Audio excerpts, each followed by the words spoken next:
Dear students, welcome you all for the second session of the first chapter of Goods and Service Tax. So in this session, we are going to discuss meaning and features of GST. So my session will contain first of all meaning and second one features.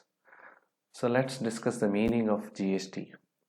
So GST is a comprehensive indirect tax levied on manufacture, sale and consumption of goods as well as services at the national level.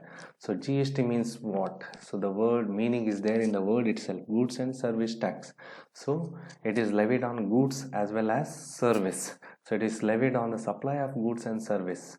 So why it is a comprehensive indirect tax? Because all the indirect taxes, majority of the indirect taxes are formed into one tax, that is goods tax, and also it contains service tax. So there are so many taxes into one particular tax. That's why it is a comprehensive indirect tax levied on manufacture, sale and consumption of goods.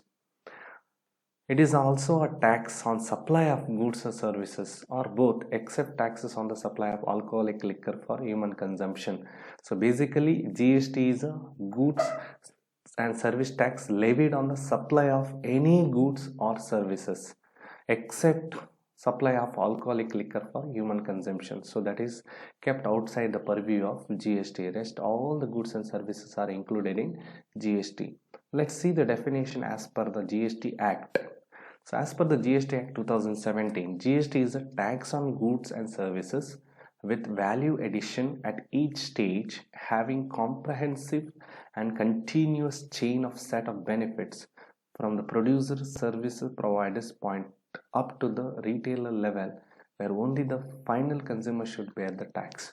So GST, as per the Act, it defines in a clear terms that GST tax is tax on goods and services with a value addition at each stage, having comprehensive and continuous chain of set of benefits.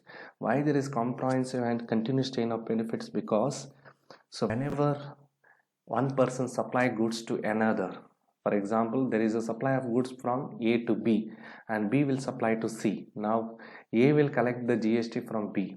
Now B, whatever the tax paid by him, can be deducted when he collects the tax from C. So this is the chain of benefit of GST, which was not there earlier. So you cannot tax on tax. He cannot tax on tax, or he cannot include tax paid by him in the value of the goods. So that's why there is a chain of benefits provided at each stage, and finally who has to bear the tax is the final consumer. The A, B, C, D, E, it may go up to Z, but the last one who is consumer. So whatever the tax paid by A to Z has to be paid by the consumer. Then features of GST. Let's discuss one by one what are the features of GST. First one is dual structure model. So what is this dual structure model? So dual structure model in the sense both central and state has equal power. So here central government will its own tax called CGST and IGST, and state government will levy its own tax SGST. That means both of them have a equal power on the tax. For example, if there is any interstate transaction, if the tax rate is 18%, then the central government will levy 9%, state government will levy 9%. So total it is 18%. So both state and central has equal power in GST. Second one is uniform rates. So uniform rates in the sense here, before GST there were different rates of taxes. It was 1 to 30, 40, 50. So 1, 2, 3, 4, 5, 6, every rates were there for every goods or different types of goods. But in GST it is not like that. So it is systematized. So one feature, one fundamental objective was to bring the uniform rates so that there is no confusion in levying the tax.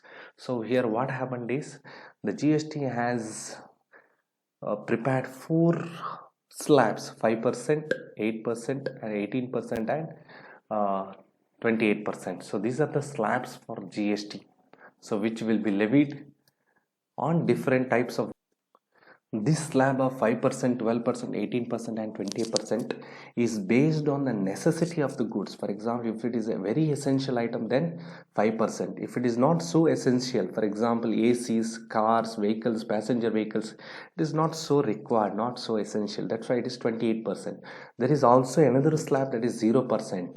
Okay, example agricultural items or basic fundamental items, for that there is 0% tax. Even for export also it is 0% tax. So all the goods and services are classified into all these five slabs: 0%, 5%, 12%, 18% and 28%.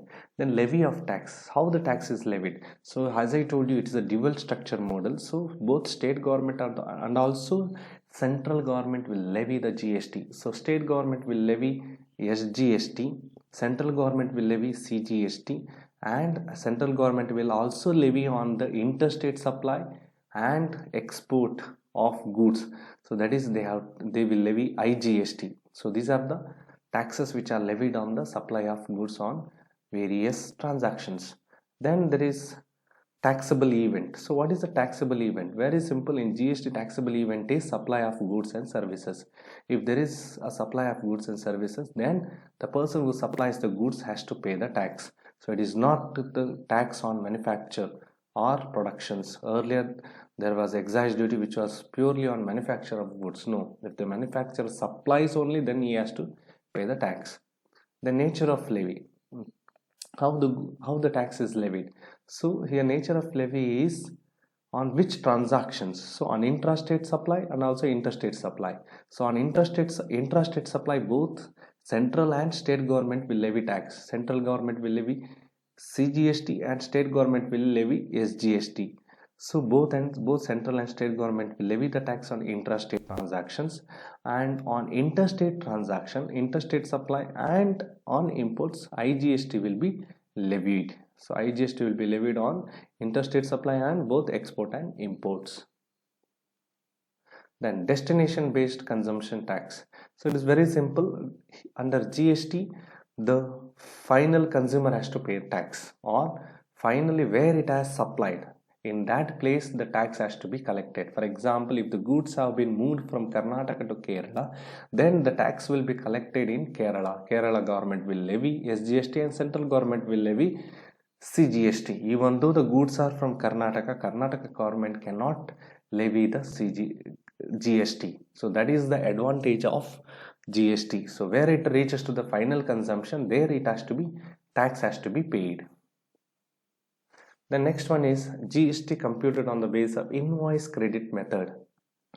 So it means here the government or GST is levied on each stage of supply.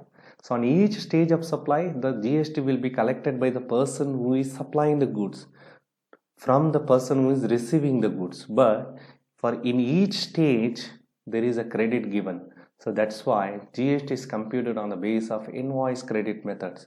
So a credit is given to the person who further supplies the goods, so that he can deduct that tax while he pays the tax to the government, net tax to the government. How it works? For example, now the A has supplied goods to B, and A will collect 1000 rupees tax from B. Now who has paid this 1000? B has paid to A. Now B will supply that same goods with modification to C.